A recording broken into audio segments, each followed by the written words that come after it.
Hai semuanya, ketemu lagi bareng Mihu di sini.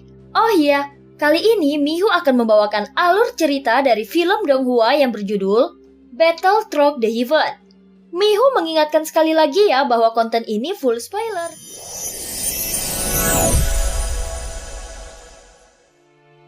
Melanjutkan dari kisah sebelumnya. Sebelumnya setelah keluar dari ilusi, Xiaoyan mendapati dirinya ternyata masih berada di luar Istana Abadi Tianjun. Dan di sebelahnya ada 4 orang lainnya. Setelah berpikir sejenak, Xiaoyan segera memasuki Istana Abadi Tianjun lagi. Dan menemukan ada meja dengan 2 cangkir teh yang terisi di atasnya. Setelah beberapa saat, muncul pria tua dan Xiaoyan merasakan ada yang aneh. Kemudian dia teringat dengan kata-kata terakhir dari Shizun. Saat ini Xiaoyan mundur begitu saja dan langsung keluar dari Istana Abadi Tianjun. Sementara keempat orang itu sepertinya telah keluar dari ilusi. Mereka pun mencoba memasuki Istana Abadi Tianjun ini, namun mereka masih tetap gagal. Saat melihat sosok Xiaoyan yang keluar dari Istana Abadi Tianjun, keempat orang itu langsung mengungkapkan ekspresi terkejut kemudian terlihat sangat hormat. "Senior, apakah kau telah mendapatkan warisan pilar Tianjun?" Ucap Lantian tidak bisa menahan dirinya untuk tidak bertanya. Dengan kekuatan Xiaoyan, dia merasa bukan hal yang mustahil baginya untuk mendapatkan warisan ini. "Tidak, aku tidak mendapatkannya. Tetapi itu akan segera terjadi." Mata Xiaoyan tampak acuh tak acuh dan dia tiba-tiba menatap ke arah Lantian yang berdiri tidak jauh darinya. Kemudian dia mengalihkan pandangannya ke Tian Junsu yang bagaikan pilar batu yang menopang dunia ini. Setelah kata-katanya keluar begitu saja, Xiaoyan segera bergegas maju dan terlihat ada guntur ekstrim di telapak kakinya, yang seolah-olah bisa memegang kendali dan melakukan apapun yang diinginkannya. Pada saat ini sosoknya menghilang dalam sekejap, yang membuat jubah dan rambut keempat orang itu terlihat sedikit berantakan.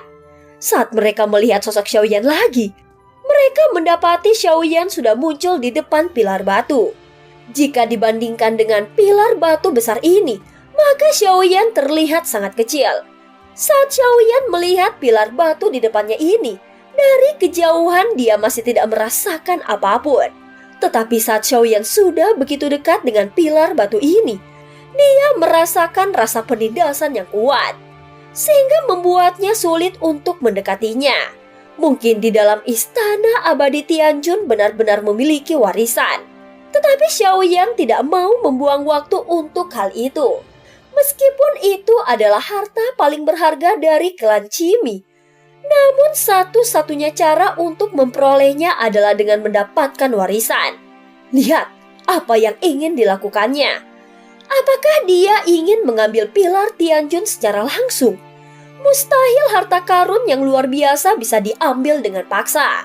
Jika itu berhasil, aku khawatir itu tidak lama didapatkan oleh keabadian para dewa lainnya. Mata keempat orang itu secara alami tertuju pada Xiaoyan. Saat Lantian melihatnya, dia sedikit mengerinyit. Bukankah kalian sudah pernah melihat pertarungannya sebelumnya? Tubuh fisik seperti itu belum pernah muncul sebelumnya. Aku khawatir ukuran tubuhnya bisa lebih besar lagi. Itu juga tidak hanya besar, namun memiliki kekuatan yang mengerikan. Aku menduga dia adalah klan Yuansen yang legenda. Ucap Lantian segera menjelaskan analisanya sehingga mereka bertiga langsung mendesis dingin. Setelah mendengar kata-katanya, mereka langsung mengingat pertarungan Xiaoyan sebelumnya. Adegan kemunculan tubuh raksasa yang kuat dan kokoh langsung melintas di benak mereka. Pada kasus ini, aku hanya tidak menduga klan Yuansen masih ada dan muncul di sini untuk pertama kalinya. Sepertinya belum tentu demikian, karena konon Tian Junsu itu adalah milik klan Qimi yang digunakan oleh tubuh kuat klan Yuansen. Namun aku juga mendengar bahwa Tian Junsu ini sebenarnya dicuri dari klan Yuansen. Ucap Lantian segera melanjutkan kata-katanya. Sementara itu sosok Xiaoyan sedikit menatap pilar batu di hadapannya dan membiarkan keempat orang itu menyingkirkannya. Tampaknya mereka juga ingin melihat apakah Xiaoyan benar-benar bisa mendapatkan Tian Junsu. Pada saat ini di luar pilar cahaya ada sekelompok sosok yang mengenakan baju besi dewa muncul di dunia besar. Di perjalanannya, mereka bertindak dengan sangat mendominasi. Dan siapapun yang memprovokasi maka akan dimusnahkan tanpa terkecuali. Secara alami, tirai tipis yang menjulang ke langit sangat mencolok. Sehingga setelah mencari ke beberapa lokasi dan tidak berhasil menemukan Xiaoyan, tatapan dari sosok-sosok ini langsung terkunci pada tirai tipis itu. Sambil memegang selip batu giok di tangannya, mereka melihat cahaya biru redup yang berkedip-kedip. Sepertinya mereka bisa yakin bahwa orang yang mereka cari ada di sini. Tetapi selip batu giok itu tidak hanya memberikan posisi yang akurat. Sebelumnya mantan Kaisar Taisu tidak memberikan informasi lebih detail kepada mereka seperti potret wajah Xiaoyan, sehingga tidak mudah bagi mereka untuk menemukannya.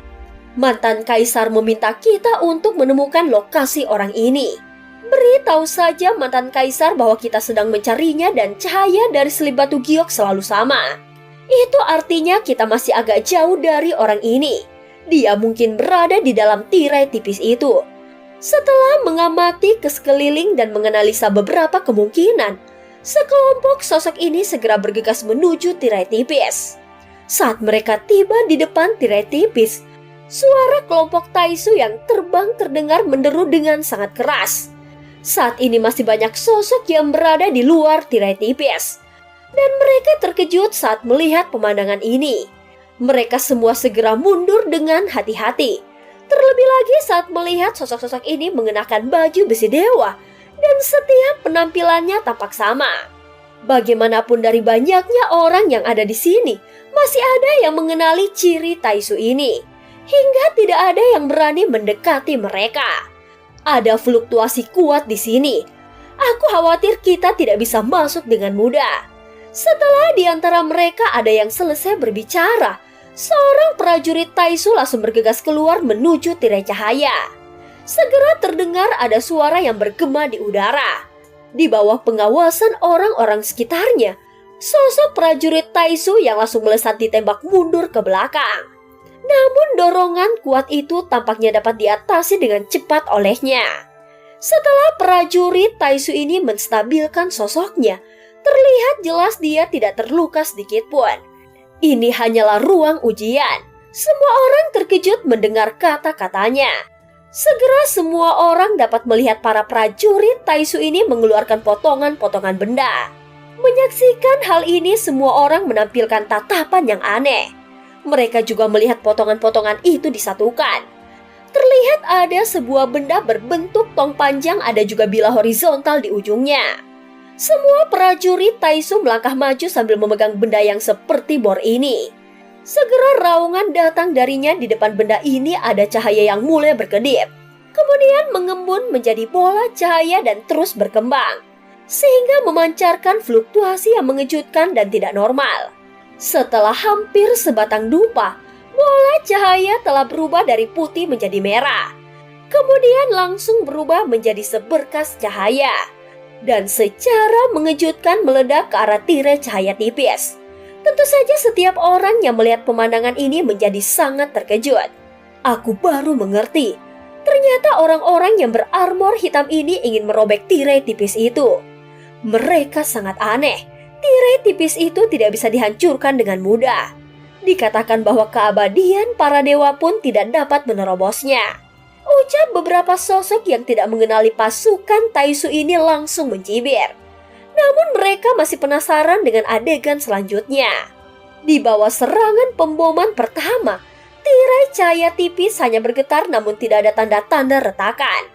Sepertinya mereka tidak menyerah dan terus memadatkan bola cahaya merah kemudian terus membobardirnya. Di bawah serangan cahaya merah yang terus-menerus, terlihat pancaran sinar tirai tipis tampak sedikit meredup. Mereka benar-benar ingin menghancurkannya.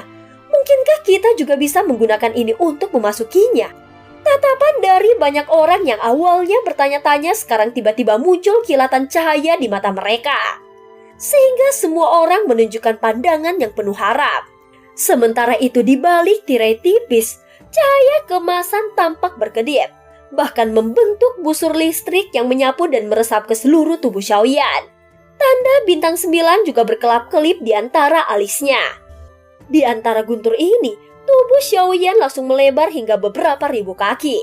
Setelah bertransformasi menjadi tubuh klan Yuanzhen, pilar Tianjun di depan Xiaoyan tampak lebih kecil. Xiaoyan segera mengeluarkan tangannya dan memeluk pilar Tianjun.